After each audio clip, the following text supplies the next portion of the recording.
महाराज शनिवार के दिन अगर शिव की आराधना करी जाए, शनिवार के दिन अगर शंकर को जल चढ़ाया जाए तो जिंदगी में व्यक्ति की कभी अकाल मृत्यु नहीं होती। महाराज भगवान विष्णु लक्ष्मी जी से कह रहे हैं तेरी बहन को समझाना बहुत कठिन है, तू चल। लक्ष्मी जी जाने लगी। इतने में लक्ष्मी जी ने भगवान नारायण से विनती करी, नारायण ये मेरी बहन दरिद्रता बैठी है पीपल के पेड़ के नीचे, और पीपल के वृक्ष के नीचे मेरी बहन बैठी हुई है।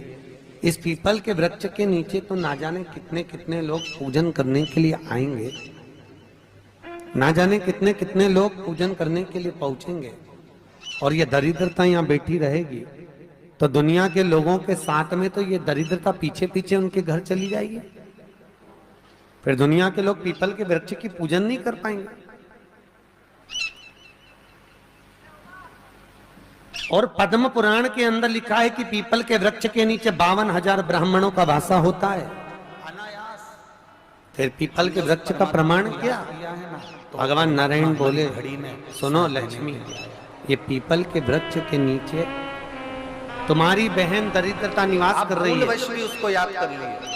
पर जिसकी हाथ में पत्र है, या तो माला हो, जल का पात्र होगा, या कुंकू का चोपड़ा होगा, या दिया बाती होगा, जो अपने हाथ में कुछ ना कुछ लेकर आएगी पीपल के वृक्ष की पूजन के लिए और वापिस वो पात्र लेकर जाएगी, उसके पीछे कभी दरिद्रता उसके घर में प्रवेश नहीं करेगी। और जो खाली हाथ पीपल के वृक्ष के नीचे प्रवेश करता है उसके साथ में दरिद्रता उसके साथ पीछे पीछे प्रवेश कर जाती है। और सुनो लक्ष्मी, आज शनिवार का दिन है, जिस दिन मैं इस दरिद्रता से मिलने के लिए लक्ष्मी तेरे साथ में इस पीपल के वृक्ष के नीचे आया हूं, ज्येष्ठा से मिलने के लिए, तेरी बहन दरिद्रता से मिलने के लिए। शनिवार के दिन अगर कोई भूल से भी इस पीपल के वृक्ष के नीचे आकर नमन करेगा, प्रणाम करेगा, पूजन करेगा, पाठ करेगा, उसको सर्व सुख की अनुभूति प्राप्त हो जाएगी। इसलिए शनिवार का प्रमाण कहा गया। शनिवार की प्रधानता। और महाराज एक रविवार का दिन ऐसा होता है जिस दिन दरिद्रता ने मांगा है अपने सुख के लिए। दरिद्रता देवी कह रही है, महाराज अगर 7 दिन आपके हैं तो एक दिन मुझे दिया जाए मेरे सुख के लिए। दरिद्रता देवी तो रविवार के दिन इस पीपल के वृक्ष के नीचे ज्येष्ठा तेरी प्रखरता के साथ में, तो दुसाह मुनि के साथ इसमें निवास करेगी। केवल हिंदू धर्म में एक ही दिन है जिस दिन पीपल के वृक्ष को उखाड़ा जा सकता है, और वो रविवार का दिन होता है। कौन से दिन? रविवार। शनिवार, मंगल, सोमवार, बुधवार कभी भी आप पीपल के पेड़ को अगर दीवार पे से उखाड़ोगे तो वो पीपल वापस लग जाएगा। पर रविवार के दिन अगर चावल पटकर पीपल के पेड़ के शंकर के मंदिर में तुम जा रहे हो, दूसरा पीपल कभी नहीं लग सकता। शिव के दूसरी बार लगेगा ही नहीं, चाहे वो दीवार जल से हाथ लोटा जब जल का कई लोग दीवार को समर्पित कर रहे हो, जल चढ़ा रहे हो, केवल चावल पटक दो, जरूर रविवार के दिन उसको नहीं। बाबा बहुत दिन हो गए, एक दिन रविवार का दिन ऐसा होता है जिस दिन मेरे अपने पूर्ण प्रभाव में कुबेरेश्वर महादेव, मेरे महाकाल राजा, मेरे इस हाथ को अब तुम पकड़ लो बाबा।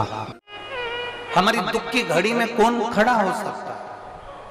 हमारी तकलीफ की घड़ी में कौन हमारा साथ दे सकता? मेरी जीजियों, जब व्यक्ति की दुख घड़ी आती है ना, सब साथ छोड़ देते हैं। जब उसको हॉस्पिटल में पटका जाता है तब परिवार वाले भी बाहर रह जाते हैं, वो अकेला वेंटिलेटर पर पड़ा रहता है, वो अकेला आईसीयू में पड़ा रहता है, अकेला पड़ा है, वेंटिलेटर पे भी अकेला पड़ा है, आईसीयू में भी अकेला पड़ा है, वो अकेला पड़ा है, कोई दूसरा उसका साथ देने वाला नहीं होता।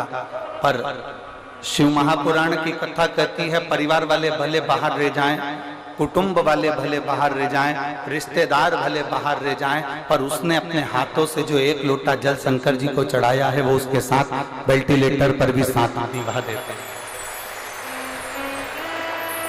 वो 1 लोटा जल उसका आईसीयू में भी काम आ जाता है, वो 1 लोटा जल उसकी दुख की घड़ी में उसका साथ दे जाता है। वो एक लोटा जल उसकी हर घड़ी में उसका साथ निभा जाता है। भूलवश अनायास हमने उस परमात्मा को याद किया है ना, तो वो परमात्मा हमारी घड़ी में साथ देने के लिए आया। आप भूलवश भी उसको याद कर लीजिए।